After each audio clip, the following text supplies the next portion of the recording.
divina, no processo da evolução paulatina, seguindo a moral evangélica.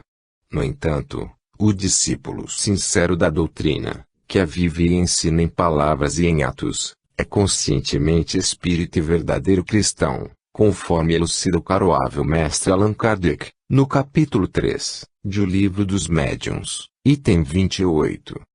7. Aplicações do conhecimento espírita. O preclaro codificador do Espiritismo, procedendo a uma análise sintética em torno da doutrina recém-apresentada ao mundo, estabeleceu que o seu desenvolvimento para atingir a plenitude na sociedade atravessaria 3 períodos distintos, quais sejam, o da curiosidade, o do estudo filosófico e meditação dos seus postulados, e o da aplicação das suas consequências. Superada a primeira fase, porque de efêmera duração, mais prolongada é aquela que faculta o estudo filosófico, propondo meditações e reflexões profundas, para sua aplicação futura, consequência inevitável da incorporação dos seus postulados ao modus vivendi de cada um dos seus adeptos. Os fenômenos espíritas, retratando a realidade da vida em toda a sua complexidade, desvelam o mundo espiritual, demonstrando a causalidade de todos os acontecimentos de maneira inequívoca, graças ao que permite a identificação dos legítimos objetivos existenciais. Demitizando os tabus e superstições, crendices e fantasias em torno do espírito e do seu processo de evolução, convoca o pensamento à análise lógica em torno da finalidade da existência física e das suas ocorrências. Dessa maneira, transforma-se no maior adversário do materialismo, cujos postulados trabalham em favor do momento que passa, anulando a possibilidade de sobrevivência do ser à decomposição orgânica. Suas bases, que não possuem qualquer suporte para sustentação em fatos que lhe demonstrem a legitimidade, ante as demonstrações do espiritismo só sobram, esboroando-se o edifício das suas teses, que são mais fruto de reações psicológicas às religiões ortodoxas do passado, do que propriamente contra a fé legítima, especialmente quando racional. Em face das elucidações que oferece, o Espiritismo torna o indivíduo seguro da sua realidade eterna, e que se sentindo realmente seguro das responsabilidades que lhe dizem respeito no concerto social, rompe o claustro da pusilanimidade no qual se encarcerara e sai à luta em afanoso trabalho de incessante renovação moral e espiritual. Por efeito, a sociedade, na qual se movimenta, experimenta a mudança que nele se opera, e desembaraça-se dos grilhões férreos das conveniências transitórias, para estabelecer o comportamento que promoverá a humanidade ao nobre patamar da integridade social e do equilíbrio geral. Infelizmente, em razão das estruturas arcaicas em que se firmam os valores éticos atuais, o utilitarismo e a exaltação da personalidade têm prevalência nos seus quadros de relacionamentos humanos. Os indivíduos e os grupos assim constituídos tornam-se egoístas e elaboram estimulados pelos interesses mesquinhos a que se aferram. Frutos desse materialismo absurdo uns e do religiosismo exterior e indiferente outros, a falácia em torno do ser predomina nas suas formulações morais e nos seus objetivos essenciais, assinalando a jornada orgânica como necessidade inadiável e única para os primeiros, a caminho da plenitude gratuita para os segundos, o que defrauda profundamente a realidade da vida. O Espiritismo, como antagonista seguro do materialismo, feriu de morte, por comprovar a vacuidade da matéria e a sua existência, realçando a energia nas variadas expressões em que se manifesta, culminando com o espírito, que é o ser pensante. Diluída a ilusão do nada, que é muito difundida, a perenidade do ser exige de todos um arsenal de conhecimentos para ser entendida, ao tempo em que se penetra na finalidade existencial com o destino para onde ruma. Da mesma forma, descartando as quimeras dos teólogos humanos sobre a fé religiosa, faz que ruam os castelos do protecionismo para suas elites e repúdios eternos para os alienígenas aos seus quadros, abrindo os amplos e infinitos rumos da espiritualidade. enquanto uma e outra condutas filosóficas são resultados de elaborações humanas, de indivíduos e de grupos vinculados entre si pelos interesses a que se prendem. O espiritismo de todas difere, por ser trabalho dos espíritos de todas as categorias que, em diferentes partes da Terra, apresentaram-se em todos os tempos, mediante contínuas revelações e que, no século XIX, como vozes dos seus em sinfonia incomparável, de uma vez alertaram a consciência humana e suas mensagens como estrelas caídas, e produziram uma luminosidade no pensamento que jamais se apagará. Codificadas essas lições, elaborados os seus paradigmas e confirmados os seus princípios, apresenta-se na condição de uma filosofia profunda, que se propõe a libertar as consciências emaranhadas no cipoal da ignorância, dos preconceitos, das ideias falsas, rompendo todas as amarras que ameaçam retê-las na retaguarda. Em face dos seus fundamentos repousarem na crença em Deus, na imortalidade da alma, na justiça divina, nos benéficos efeitos da adoração ao Criador, mediante ações enriquecedoras, na oração e no respeito aos sentimentos humanos, em Jesus, como modelo e guia, inevitavelmente expressa-se com caráter religioso, porém racional, de forma a reconduzir a criatura ao genitor excelso, graças ao desenvolvimento dos tesouros morais e de sabedoria que lhe jazem em latência. À medida que esses conhecimentos tornam-se difundidos e venham a ser implantados nos corações e nas mentes, as consequências inegáveis serão a felicidade, a harmonia social, o desenvolvimento pleno do ser humano, a libertação dos sofrimentos que se impõem por enquanto em razão do processo evolutivo, com o qual todos se encontram comprometidos. Dessa forma, a sociedade se tornará mais equânime e justa, os relacionamentos se farão duradouros e ricos de compensações emocionais superiores, as leis ensejarão dignidade e confiança, desaparecendo as diferenças de classes, de raça, de pensamento arbitrário, e todas as criaturas, respeitando-se, harmonizarão os sentimentos proporcionando bem-estar geral. Conclui-se que o período da curiosidade logo passa, em razão de, sendo atendida pelos fatos inequívocos da sobrevivência do ser à disjunção molecular pela morte, os conteúdos filosóficos tornam-se as respostas aguardadas para as interrogações perturbadoras que permanecem nas mentes ansiosas. Logo se impõe a necessidade da aplicação desse conhecimento espírita e suas consequências se prolongarão pelo porvir, trabalhando em favor da sociedade melhor, que se há de estabelecer no planeta terrestre, começando no indivíduo que, consciente das próprias responsabilidades, assumirá a condição de verdadeiro cristão. Esses homens e mulheres de bem formarão pequenas células saudáveis moralmente, que se transformarão em grupos felizes, moral e espiritualmente, conseguindo a meta proposta pela existência, que é a felicidade real. 8. Allan Kardec, o homem e o missionário. Quanto mais perscrutamos a vida de Allan Kardec, mais e melhor compreendemos a grandeza desse preclaro espírito elegido por Deus para construir a nova era da humanidade. Membro atuante da equipe de O Consolador, reencarnou trazendo esculpido na mente e no coração o compromisso grandioso de que soube desincumbir-se com elegância e inusitado êxito. Desde muito jovem, atraído pelo conhecimento intelectual, encontrou no insigne mestre Pestalozzi o amoroso e sábio modelador do seu caráter e burilador da sua fulgurante inteligência, que o preparou para o grave cometimento de que se fez notável missionário. Antes de iniciar o ministério para o qual viera, morejou na atividade grandiosa da educação, compreendendo que somente se pode forjar uma sociedade feliz quando ela se torna educada.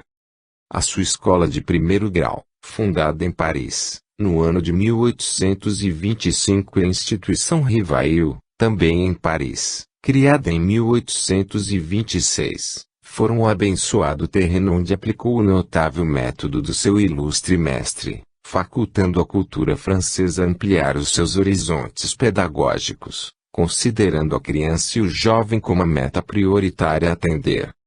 A sua contribuição, nesse campo, dele fez credor do melhor respeito dos seus compares na área da educação, inclusive favorecendo com uma distinção, entre muitas outras, que lhe foi outorgada pela Academia de Arras, ao tempo em que assinalou a cultura com a modernização da metodologia do ensino, aplicando-a à obra de construção da sociedade esclarecida. Honrado e sensível reto cumprimento dos deveres, consorciou-se com a nobre desenhista e poetisa Amélia Gabriele Boldetti, que lhe foi devotada esposa e cooperadora infatigável no seu abençoado sacerdócio, antes, durante e depois da sua entrega total à obra de renovação da humanidade sob as luzes libertadoras do Evangelho de Jesus. Espírito incorruptível, não apresentava jaça no seu caráter diamantino, o que o tornou vítima de familiar desonesto que, por pouco, não o levou à dolorosa falência, exigindo-lhe esforços hercúleos para manter o nome ilibado durante e depois da refrega fugente. Indubitavelmente era-lhe necessária essa rude prova, a fim de que as paixões e ambições mundanas que por acaso nele remanescessem, cedessem lugar, no momento próprio, às aspirações e conquistas da espiritualidade planificadora. Nunca se permitiu repouso desnecessário durante as ásperas lutas que travou na defesa da sua honra, do seu lar e do ideal que abraçava. Quando chamado a tomar conhecimento do lucilar das estrelas espirituais que desciam à terra, preparando a era do espírito imortal, em momento algum abdicou do bom senso ou da razão, investigando com seriedade e firmeza cada fato, toda e qualquer ocorrência. Manteve sempre o comportamento de estudioso museiro, mas não crédulo, a respeito das informações recebidas do mundo espiritual, passando as observações pelo crivo da ciência e da lógica, de maneira que, ao codificar a doutrina dos espíritos, conseguiu apresentar uma das maiores sínteses do conhecimento de que se tem notícia em todos os tempos. Portador de conduta impecável, comedido e sóbrio, soube selecionar as informações recebidas e os médiuns de que se faziam portadores, de maneira que, ao serem apresentadas ao mundo científico e filosófico com a sua moral religiosa de bronze, destituída de dogmatismo e de superstições, tem podido enfrentar a razão face a face desde então, o mesmo acontecendo em relação às futuras épocas da humanidade. Em pleno século das luzes, enfrentou diatribes e perseguições gratuitas em face da audácia de pensar e de agir fora dos padrões estabelecidos pela hipocrisia social, desenhando com vigor o programa que o deveria viger no futuro, quando a sociedade esclarecida e liberta de tabus, superstições e dogmas, contemplasse o espiritismo como a resposta sábia dos seus às contínuas e dolorosas interrogações da terra. Mantendo incessante contato com os espíritos nobres que conduzem a terra ao seu fanal de progresso e felicidade, soube apresentar-lhes as questões mais palpitantes do pensamento, abrangendo os mais diversos segmentos da cultura, de forma que todos os indivíduos pudessem mergulhar o pensamento e o coração nas lições recebidas, encontrando orientação e segurança para a marcha ditosa no processo da reencarnação. Jamais jactou-se em face do compromisso abraçado ou desviou-se do roteiro traçado, entregando-se ao trabalho gigantesco com total regime de abnegação, de forma que, no momento da sua desencarnação a obra estivesse, se não concluída, pelo menos estruturada para enfrentar os vendavais da ciência e da tecnologia do futuro. Simples e cordial, jamais se fez vulgar ou simplório, mantendo os seus amigos e correligionários no mais alto grau da amizade e da consideração, sabendo distender mãos generosas, fraternas e caridosas a sofredores que lhe solicitassem ou não ajuda.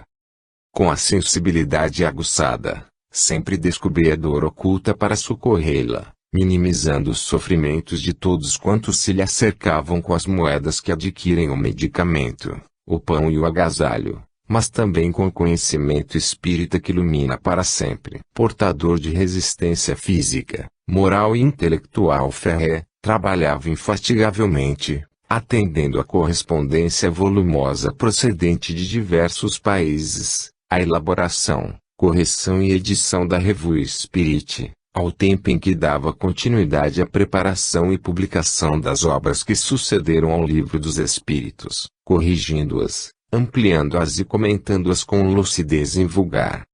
Quando o corpo tombou, vitimado pela desencarnação, deixou a incomparável tarefa de que se fizera apóstolo, de tal forma consolidada, que 147 anos depois, nada se lhe pôde acrescentar, corrigir ou adaptar ante as descobertas dos tempos e da cultura modernos. Sem nenhum interesse encomiástico, afirmamos que Allan Kardec insere-se no contexto dos homens e mulheres mais sábios do século XIX, devendo ser considerado membro da galeria dos notáveis de toda a história da humanidade. Ao serem programadas as festividades comemorativas do bicentenário de nascimento do ínclito discípulo de Jesus, que veio à Terra no dia 3 de outubro de 1804, na cidade de Lyon, na França, os espíritas sinceros e os simpatizantes do espiritismo mais não fazem que render tributo ao espírito missionário que foi Allan Kardec, o embaixador de Jesus e das hostes espirituais, encarregado de materializar no mundo físico o consolador que fora prometido.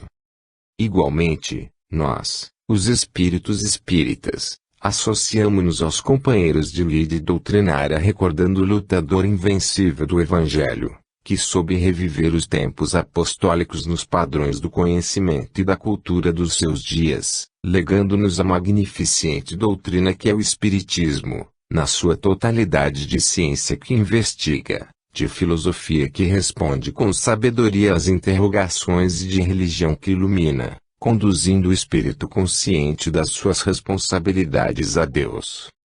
Glória, pois, a ti, Allan Kardec, os beneficiários do teu esforço grandioso, encarnados e desencarnados, saudamos-te e homenageamos-te, rogando ao Criador que te abençoe sempre e sem cessar.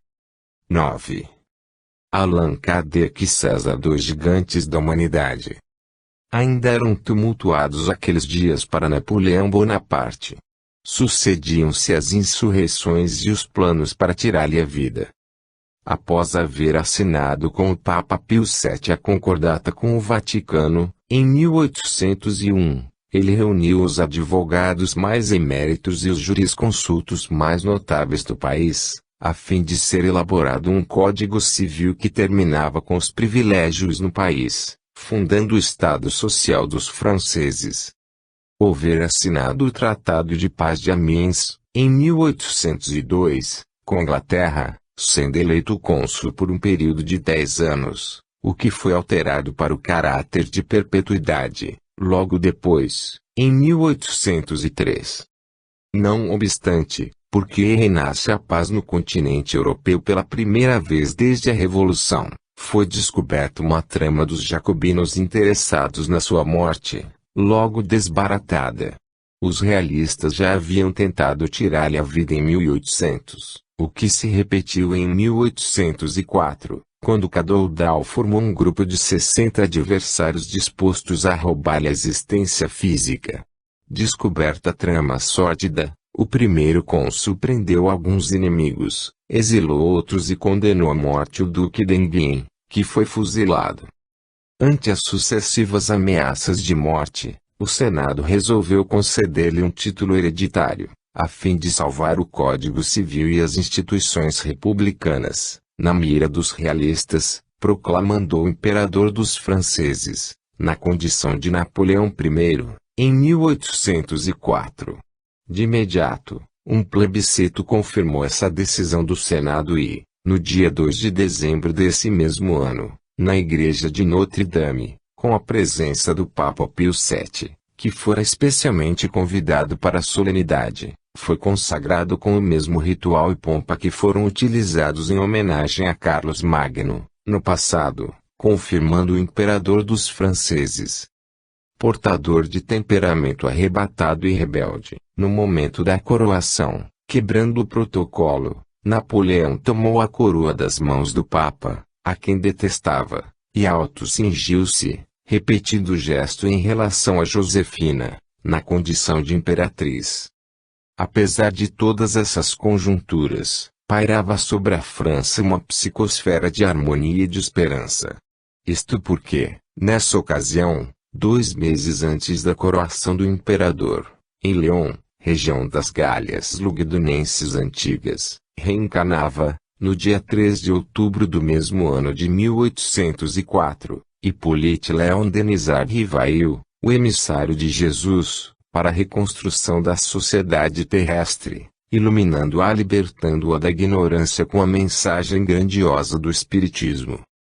Em épocas recuadas, César e Kardec estiveram na mesma faina terrestre. O primeiro, que chegara às Gálias, alargava então os horizontes do mundo e submeteu-os à governança do Império Romano, fazendo que a língua latina adquirisse status de universalidade, com vistas à divulgação futura do Evangelho de Jesus, sem que ele, o imperador, soubesse. O segundo, para preservar a crença na imortalidade da alma, na justiça divina entre os druidas, em cujo grupo renascera. Novamente encontravam-se os 2 missionários. César, como Napoleão, conquistando a Europa, no seu sonho de um só Estado que deveria ter por capital Paris, difundiu a língua francesa, e Allan Kardec, renascido como Denisard Rivail, para expandir o pensamento de Jesus através dos veículos nobres da ciência, da filosofia e da ética moral de consequências religiosas. À medida que Denisard avançava na conquista do conhecimento, em Yverdon, na Suíça, com o insigne mestre Pestalozzi, o corso, fascinado pelo carro da guerra, prosseguiu desencadeando interminas lutas, sendo vencido pelos inimigos, mais de uma vez, retornado a Paris e outra vez banido para Santa Helena, onde desencarnou abandonado, no dia 5 de maio de 1821. Enquanto se apagava a estrela do insigne guerreiro, vencido pela própria tirania, deixando, porém, imenso campo a joirar, o professor Denisard Rivail erguia-se como educador emérito, oferecendo à França e aos países francófonos a pedagogia libertadora do seu preclaro educador, preparando-se para a tarefa missionária que realizaria com Allan Kardec. Ambos, espíritos denodados e valorosos, cada qual em uma área específica de atividade humana, entregaram-se com abnegação ao ministério para o qual reencarnaram, sendo que um foi vencido pela paixão guerreira, enquanto o outro conseguiu triunfo como apóstolo da sabedoria e da paz. Enquanto César trazia a tarefa de apaziguar os povos, reunindo-os em uma só família, apesar da utilização cruel da guerra, Allan Kardec desfraldava a bandeira da fraternidade para unir todos os homens e mulheres sob o postulado fora da caridade não há salvação. Ambos assinalaram uma época na história da humanidade, cabendo àquele que codificou o Espiritismo gloriosa a missão de encerrar a jornada física, de maneira triunfante, legando à posteridade o incomparável tesouro da doutrina espírita. Evocando-lhe o berço de luz, há 200 anos, quando mergulhou nas sombras do corpo físico, para tornar-se o mensageiro do Consolador prometido por Jesus, cumpre-nos, a todos nós, espíritos espíritas, agradecer-lhe a grandeza moral e a renúncia de apóstolo, pelos benefícios de que nos fizemos legatários, proclamando nosso júbilo e a nossa gratidão insuperável. 10. A nova sociedade do futuro. Incontestavelmente, as inabordáveis conquistas do conhecimento odierno, especialmente através da ciência e da tecnologia, alçaram o homem e a mulher um patamar de grandeza antes jamais imaginado. As viagens espaciais, as comunicações virtuais, a identificação da vida micro e macroscópica, os avanços nas diversas áreas, notadamente na medicina e na engenharia, na embriogenia e na genética, na física e no química, entre outras, demonstram que se vive o período das luzes da inteligência, enquanto uma grande noite se abate sobre os valores morais do indivíduo e da sociedade em geral. Nunca houve tanta dor e impotência humana em relação às penosas circunstâncias existenciais, quanto nestes tormentosos dias de beleza e de aflição, de cultura e de agressividade, de decantadas liberdades democráticas e espezinhamento dos direitos do cidadão. Revoluções intestinas devoram as infelizes nações da África, que agoniza, vitimada pelas antigas calamidades epidêmicas adicionadas à AIDS, devoradora e implacável de milhões de existências humanas, espalhando-se por outros países, cujos governos demonstram impotência para deter a onda de sequestros, de homicídios seriais, de crimes contra o patrimônio e contra o indivíduo, revoltas contínuas e terrorismo, tanto internacional como nacional, insegurança e ressentimentos. Demonstram quão grave é a hora que se vive na Terra. Concomitantemente, em fugas espetaculares do medo e da ansiedade, as multidões alucinadas atiram-se no desbordar das paixões sensuais e devastadoras do sexo, do alcoolismo, do tabagismo, da drogadição, tornando a existência um palco de exibição dos seus tormentos disfarçados de risos e embriagues dos sentidos, como se a vida pudesse permanecer reduzida ao tóxico das momentâneas ilusões. Em consequência, aumentam, assustadoramente, os transtornos de conduta, avolumam-se a depressão da afetividade bipolar, a síndrome do pânico, as doenças degenerativas, as cardiopatias, o câncer, culminando em loucura e suicídio. Enquanto isso ocorre, as contínuas ameaças de pandemias assustam os cientistas e a Organização Mundial de Saúde, que não cessam de advertir os governos a respeito da moderna influenza das aves, quase impossível de ser detida, a ebola e outras mais. O próprio planeta estertora em tsunamis, terremotos contínuos, erupções vulcânicas, prenúncios de contaminação e aquecimento atmosférico, resultando em degelo das neves eternas em toda parte, da Groenlândia e dos polos, com um consequente aumento de volume dos oceanos, que devorarão as cidades litorâneas, a poluição dos mares, rios e lagos, o desmatamento desordenado e perverso, produzindo a absorção das reservas de água potável, também resultante do desperdício e do mau uso do precioso líquido, o desaparecimento de centenas de espécies animais e vegetais em todo lugar, na sua maioria efeito da incúria humana e do despotismo de alguns governos alucinados e de milhões de criaturas insensatas que perderam o interesse de si mesmas, enquanto negando a existência de Deus. Dir-se-á que algumas das calamidades sísmicas sempre estiveram presentes na estrutura do planeta, o que é verdade, não, porém, em ameaça devastadora à vida que se manifesta em toda parte, povoando-o sistemática e continuamente, de forma que se torna destruída com rapidez, produzindo terríveis danos emocionais e psíquicos para toda a humanidade. De igual maneira, a quem se refira às terríveis pandemias do passado que foram vencidas pela ciência, não devendo causar espanto às que atualmente são identificadas.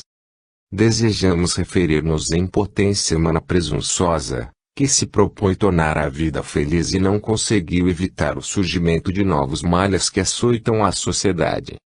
As religiões, na sua quase totalidade, lutando pelo proselitismo e pelos benefícios disso decorrentes, têm se esquecido do ser humano, sua meta, seu fanal, para preocupar-se com estatísticas retumbantes e lucros injustificáveis, permanecendo indiferentes aos acontecimentos graves que assinalam estes terríveis dias do Senhor. Há uma quase generalizada indiferença ante as ocorrências perturbadoras que impactam por um momento, para logo serem substituídas por outras notícias mais aparvalhantes, gerando uma certa acomodação, parecendo demonstrar a impossibilidade de alterar-se a paisagem de angústia e desespero que toma conta da terra em agonia. O Espiritismo, porém, chegou em momento próprio para convidar os espíritos encarnados e desencarnados a reflexões graves a respeito dos compromissos que todos assumiram com as divinas leis, a respeito dos valores éticos que devem permanecer governando os destinos. As informações iluminativas, trazidas em linguagem clara, nos seus conteúdos insofismáveis, têm por finalidade despertar as consciências e orientar os sentimentos na direção do bem e da verdade, de modo que se possam mobilizar com denodo, a fim de modificar as lamentáveis ocorrências ameaçadoras. As comunicações espirituais, produzidas nas mais diversas partes do orbe, são unânimes em assinalar este momento de transição, conclamando o despertamento para a responsabilidade de todos, no que diz respeito à nova era que será instaurada após a grande transição que se opera. Não é, pois, de estranhar-se a soma dos acontecimentos afugentes, desde que Jesus a eles se referiu com clareza meridiana, considerando o primarismo moral e emocional no qual preferem manter-se os indivíduos da imensa mole humana. Após haverem chegado ao orbe os missionários do amor e da compaixão, do dever e da caridade, do conhecimento e da beleza, do pensamento e da fé, tentando orientar as mentes no rumo da imortalidade inevitável, após ele próprio haver estado entre nós, outra alternativa não existe exceto o chamamento pela dor, de forma a facultar a compreensão compulsória dos deveres de todos em relação ao seu amor. Como ninguém pode deter a marcha do progresso, que é inestancável, todos aqueles que se lhe constituem obstáculo ou motivo de escândalo, pedras de tropeços, após advertidos inúmeras vezes, serão transferidos compulsoriamente para esferas mais primitivas de evolução, nas quais recomeçarão o processo iluminativo sob os éculos pungentes da aflição. Conforme ocorreu com a Terra, nos seus primórdios do processo evolutivo, quando recebeu a grande legião de emigrados espirituais de outra dimensão, verdadeiros lucíferes das narrações bíblicas por sua teimosa resistência aos códigos divinos, também chega o momento em que os rebeldes terrestres seguirão a novos planetas, onde projetarão o conhecimento de que são portadores, abraços com as feridas morais que conduzirão no íntimo, até a cicatrização que se dará, credenciando-os ao retorno à pátria de origem, de se afastaram por um expressivo período. Simultaneamente, a fim de tornarem estes dias menos dolorosos, pois que se assim prosseguirem, afirmam as Escrituras, Marcos 13, o sermão profético de Jesus, não se poderia suportá-los, descem às sombras terrestres novas legiões de emigrantes espirituais, que deverão promover os sentimentos morais, a par dos avanços da cultura, das ciências, das artes, da tecnologia já existentes e por conseguir-se, construindo uma nova sociedade mais benigna e justa. Neste grave trânsito de mundo de provas e de expiações para mundo de regeneração, a felicidade também vem desenhando perspectivas de esperança e de paz, aquinhoando os espíritos fiéis com bem-estar, saúde e resistência para superar as investidas do mal que ainda teima em permanecer nas paisagens íntimas, tanto quanto aquelas que procedem de outrem, do mundo exterior.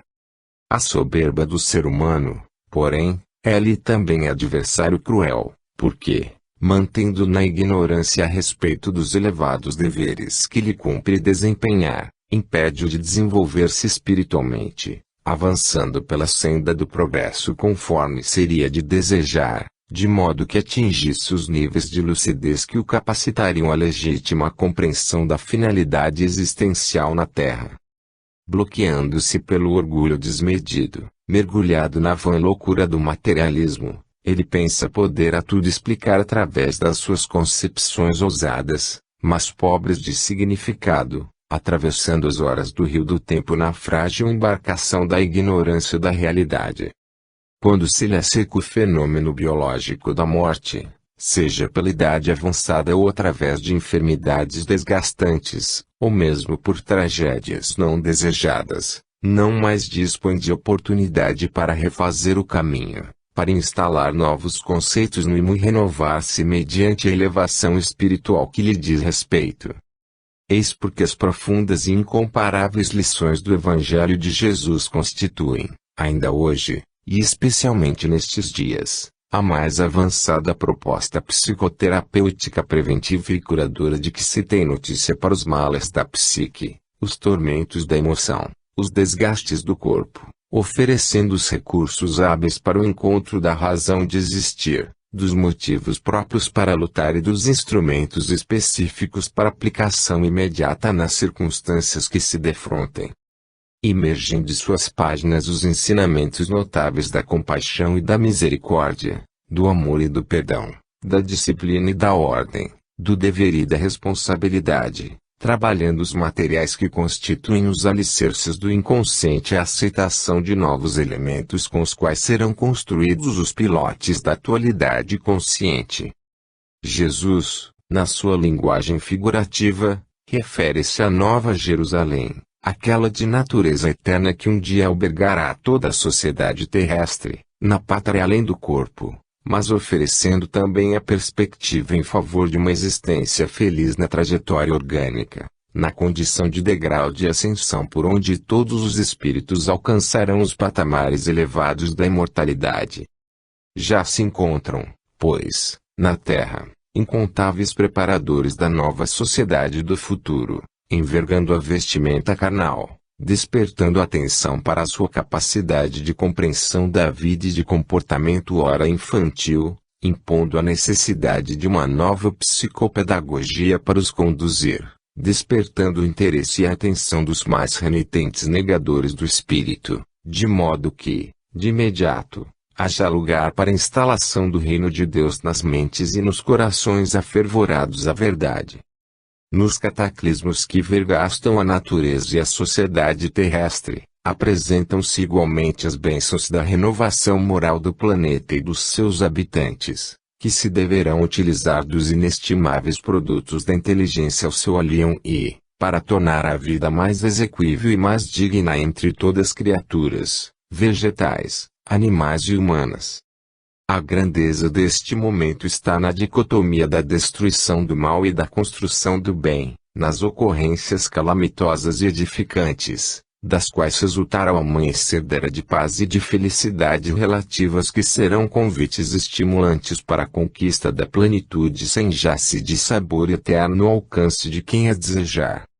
Vide a Gênese, de Allan Kardec, capítulo 18, itens 28-35. 36º. Edição da FEB, a geração nova. Nota do autor espiritual. 11. Campeonato da insensatez. Quando o conhecimento libertava-se da grilheta suez da ignorância, as ciências adquiriam cidadania cultural, alargando os horizontes do pensamento e facultando melhor entendimento em torno da finalidade existencial. Em meado do século XIX, surgiu o Espiritismo como um sol para a nova era, que deveria iluminar a humanidade a partir de então. Era a resposta dos seus às rogativas dos sofrimentos que se espalhavam pela terra. Conforme Jesus houvera prometido, tratava-se de um Consolador, que chegava para atender às múltiplas necessidades humanas. Sintetizando o idealismo filosófico com as conquistas da experimentação científica moderna, ao tempo em que a ética do Evangelho fazia-se restaurada, essa incomparável doutrina propunha-se a oferecer os instrumentos hábeis para a aquisição da felicidade. O obscurantismo ancestral cedia lugar a novas conquistas libertadoras, enquanto espíritos de escola encarregavam-se de promover o progresso material, social e intelectual no orbe, sacrificando-se fiéis aos anseios de iluminação. Os objetivos da liberdade alcançada desde os dias sangrentos de 1789, com a queda da Bastilha e os movimentos que a seguiram, facultavam o florescimento da verdadeira fraternidade entre todos, igualando-os em relação aos direitos e os deveres que lhes diziam respeito, pelo menos teoricamente. Respiravam-se novos ares sem os tóxicos dos preconceitos e da intolerância religiosa, que cediam ante o vigor das conquistas incomparáveis da evolução que, diariamente, chegavam às massas sofridas. A arrogância de Napoleão III, em França, refletindo a dominação clerical, que teimava em prosseguir soberana, graças aos vínculos com a Roma, que apoiava governos usurpadores e perversos na Europa, assinalava o declínio do velho mundo de ostentação e privilégios, a fim de que os vestilários do amor e da paz abrissem clareiras na imensa noite amedrontadora.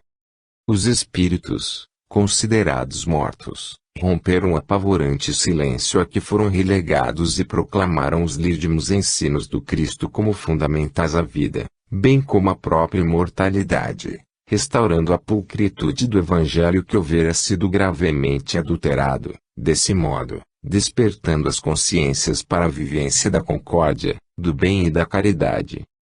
Os paradigmas científicos do Espiritismo revestiam-se do vigor indispensável ao enfrentamento com o materialismo de Friedrich Engels e de Schopenhauer, de Marx e de Nietzsche, revitalizando a ética centrada na Boa Nova, conforme Jesus e os seus primeiros discípulos haviam vivido. Era um renascimento da palavra e um reencontro com a verdade, que houvera perdido o brilho empanada pelos dogmas ultramontanos e a teologia partidarista, elaborada apenas para atender aos interesses mesquinhos e subservientes aos poderosos, que, às vezes, eram também submetidos ao falante do seu atrevimento.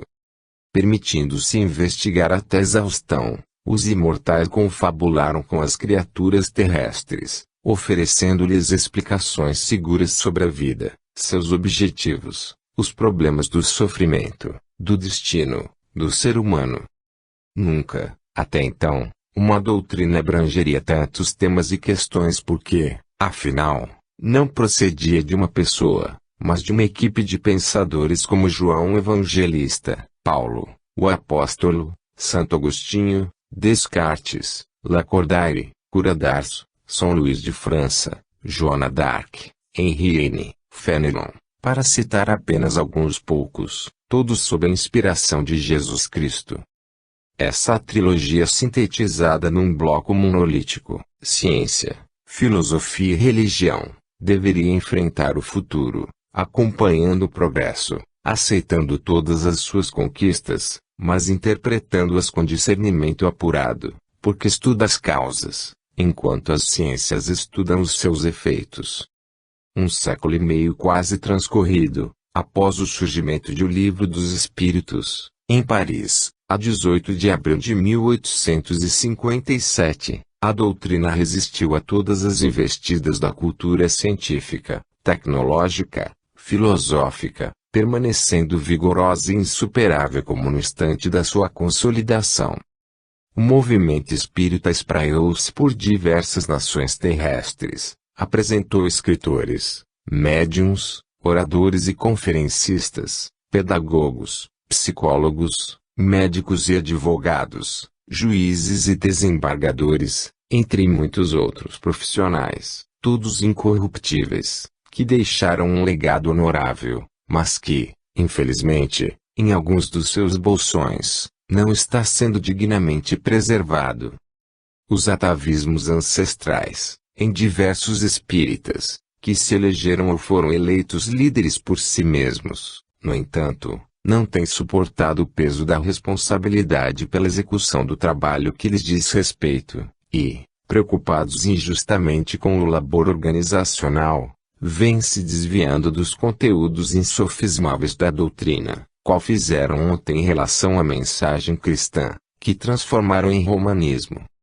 As preocupações em torno da caridade fraternal em referência aos infelizes de todo porte, entregam-se à conquista de patrimônio material e de projeção social, vinculando-se a políticos de realce, nem sempre portadores de conduta louvável, para partilharem das migalhas do mundo em detrimento das alegrias do reino dos céus. Substituem a simplicidade e a espontaneidade dos fenômenos mediúnicos por constrições e diretrizes escolares que culminam, lamentavelmente, com a diplomação de médiuns e de doutrinadores, que também alcançam os patamares teológicos da autofascinação. Exigências descabidas e vaidosas agridem a simplicidade que deve viger nas sociedades espíritas, antes desvestidas de atavios ditos tecnológicos e atuais, que eram vivenciados pela tolerância e bondade entre os seus membros. Ao estudo sério dos postulados doutrinários, Sucedem-se a chocarrice e o divertimento em relação ao público que busca as reuniões, em atitudes mais compatíveis com os espetáculos burlescos do que com a gravidade de que o espiritismo se reveste. O excesso de discussões em torno de questões secundárias toma o tempo para análise e reflexão em relação aos momentosos desafios sociais e humanos aos quais o espiritismo tem muito a oferecer. A presunção e a soberba elegem delineamentos e condutas que recordam aqueles formulados pelos antigos sacerdotes, e que ora pretendem se encarreguem de definir os rumos que devem ser tomados pelo movimento, após reuniões tumultuadas com resíduos de mágoas e animosidades mal disfarçadas. Ouvem-se as mensagens dos benfeitores espirituais, comovendo-se com as suas dissertações, e logo abandonando-os dominados pela alucinação da frivolidade. Apegam-se ao poder, como se fossem insubstituíveis, esquecidos de que as enfermidades e a desencarnarão os desalojam das funções que pretendem preservar a qualquer preço. O tecnicismo complicado vem transformando as instituições em empresas dirigidas por executivos brilhantes, mas sem qualquer vínculo com os postulados doutrinários. Divisões que se vão multiplicando por setores, por especializações, ameaçam a unidade do corpo doutrinário, olvidando-se daqueles que não possuem títulos terrestres, mas que são pobres de espírito, simples e puros de coração, em elitismo injustificável. Escasseiam o amor, a compaixão e a caridade. Críticas sórdidas, perseguições públicas, malquerenças graçam, onde deveriam vicejar o perdão, o bem-querer, a compreensão fraternal, a caridade sem jaça. Não se dispõe de tempo, consumido pelo vazio exterior, para assistência aos sofredores e necessitados que aportam às casas espíritas, relegados a segundo plano, nem para a convivência com os pobres e desconhecedores da doutrina, que são encaminhados a cursos, quando necessitam de uma palavra de conforto moral urgente.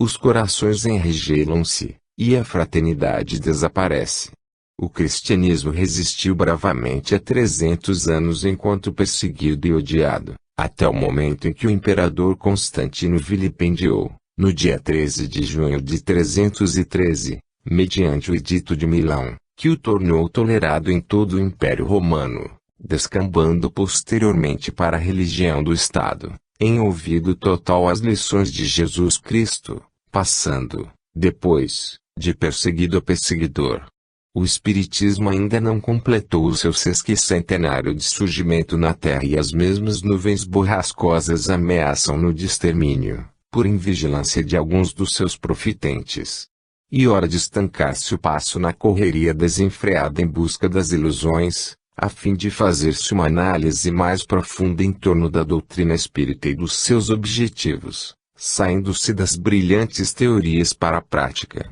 a vivência dos ensinamentos libertadores. Não é momento para escamotear-se a realidade, em face do anseio para conseguir-se, embora rapidamente, o brilho momentâneo dos holofotes, como se blasona com certa mofa, em relação aos que disputam as glórias terrestres. Menos competição e mais cooperação, deve ser a preocupação de todos os espíritos sinceros, a fim de transferir a doutrina para as futuras gerações, conforme a receberam do codificador e dos seus iluminados trabalhadores das primeiras horas. Bons espíritas, meus bem-amados, sois todos obreiros da última hora, conforme proclamou o Espírito Protetor Constantino, em o Evangelho segundo o Espiritismo. Não vos esqueçais. Estais comprometidos, desde antes da reencarnação, com o Espiritismo que agora conheceis de vos fascina a mente e o coração. Tende cuidado. Evitar conspurcá-lo com atitudes antagônicas aos seus ensinamentos e imposições não compatíveis com o seu corpo doutrinário. Retornar às bases e vivê-las, qual o fizeram Allan Kardec e todos aqueles que o seguiram desde o primeiro momento, é dever de todo espírita que travou contato com a terceira revelação judaico-cristã, porque o tempo urge e a hora é esta, sem lugar para o campeonato da insensatez. 12. Implosão infeliz. Em face da insatisfação emocional e moral que predomina em a natureza humana, os mais diversos segmentos da sociedade enfrentam desafios internos e problemas que se avolumam em ameaça crescente às instituições que representam. Divisionismos e falências em organizações antes poderosas, exigindo que se reúnam em grandes complexos, a fim de sobreviverem, demonstram a dificuldade que enfrentam em a utilização de soluções difíceis que são apresentadas, com prejuízo de muitos dos valores que as caracterizavam. Entidades sociais e políticas apresentam-se em graves injunções em razão de ocorrências lamentáveis praticadas pelos seus membros, alguns deles respeitáveis e de alta credibilidade, que lhes solapam os alicerces anteriormente portadores de grande segurança. Por motivos egoísticos deterioram os relacionamentos internacionais, empurrando as nações para guerras perversas ou dando lugar ao famigerado terrorismo que assola a sociedade terrestre, gerando pavor em toda parte. A crescente onda de descontentamento pessoal tem propiciado o aumento estúpido da violência generalizada, no indivíduo, no lar, no trabalho, nas ruas, em toda parte. A desmedida ambição pelo prazer alucina as mentes que se embriagam na drogadição, na sensualidade, no deboche.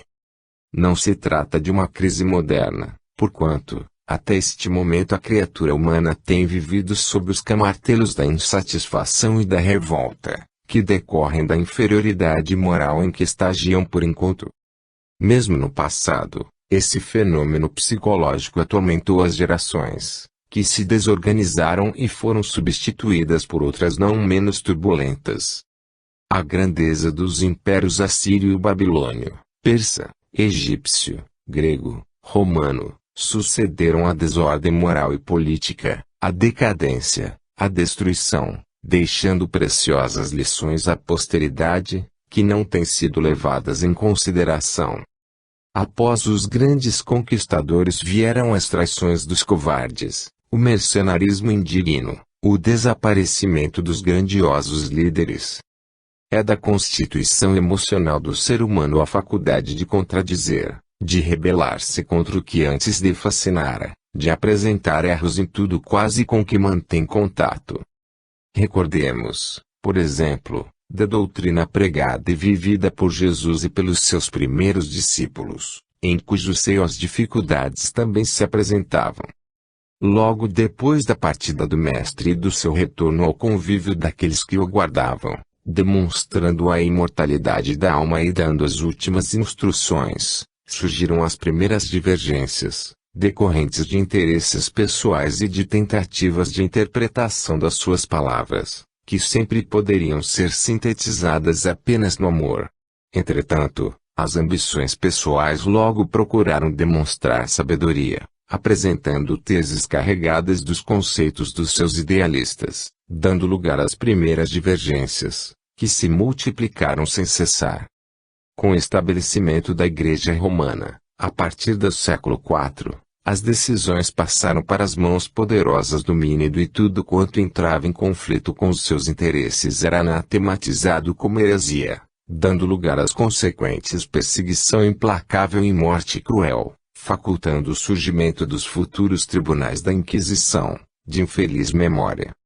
Com Lutero, a ocorrência não foi diferente. Após o testemunho de coragem do monge agostiniano, seguindo o exemplo dos seus antecessores João Wycliffe, Jean Hus, Jerônimo de Praga, que discrepou do poder absoluto do Papa e optou pela investigação e vivência do Evangelho, sem a intermediação dos teólogos, em idioma nacional, negando-se a cooperar com as escandalosas indulgências, surgiu o protestantismo, que se espraiou como fabulosa esperança e meio de iluminação entre os descontentes com a religião dominante.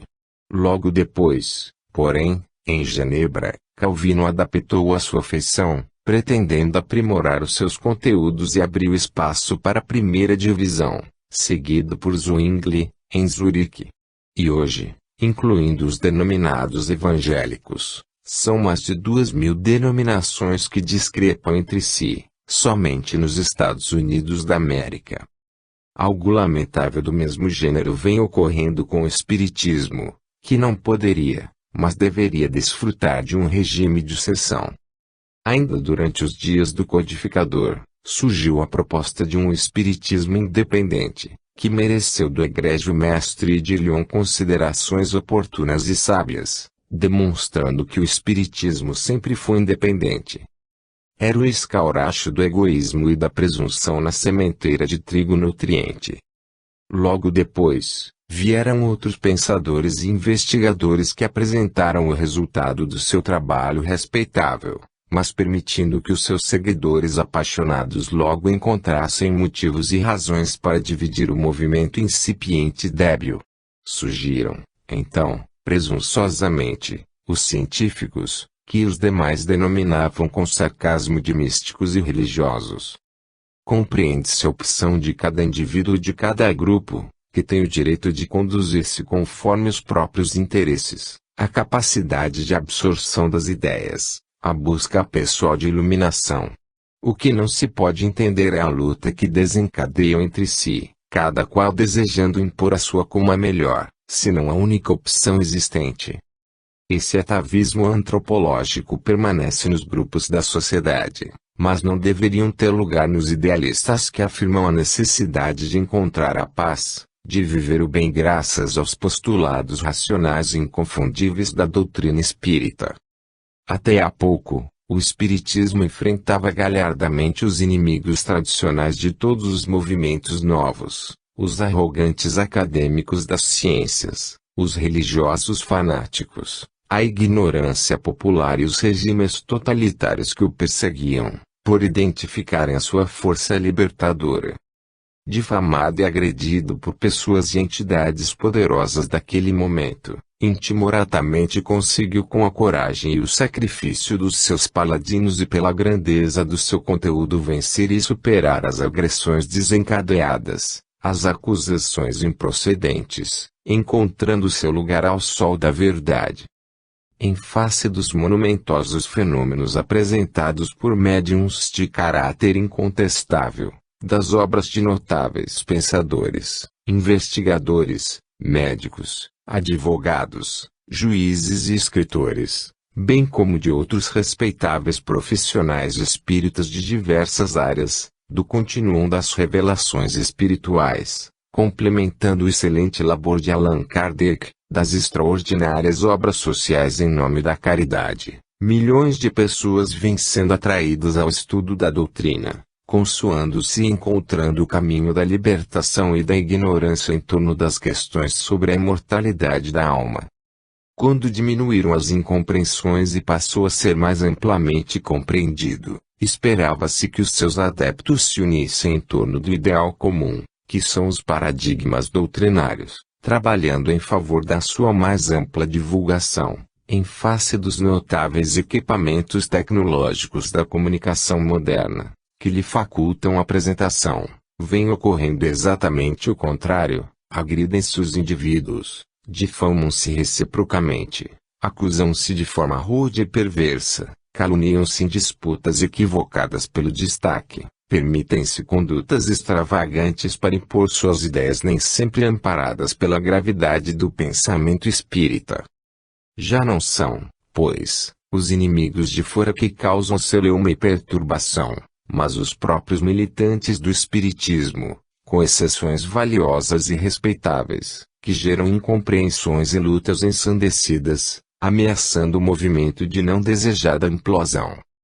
Os exemplos de dignidade e de sacrifício, de fidelidade doutrinária e de perseverança no trabalho já não servem para corroborar a nobreza de alguns dos seus trabalhadores, antes despertam mais ira contra eles. Olvidados das argumentações doutrinárias que não apoiam atitudes dessa natureza, apelam para suposições infames de que são capazes, portanto, transferindo-as para aqueles dos quais se tornam inimigos, não perdendo oportunidade para insurgir-se contra, sempre armados de crueldade. Felizmente a doutrina encontra-se exarada com toda a segurança, enfrentando as conquistas da ciência e por ela aprovada em muitas disciplinas, sendo lamentável a ocorrência sociológica e moral no seu território minado pelo egoísmo e pelo orgulho de alguns dos seus profitentes, bem como pela inveja e disputa dos mesmos para a conquista de situações privilegiadas na terra. Agrava-se a questão, porque não se pode negar a interferência de mentes perversas da erraticidade inferior, embora eles não concordem com esse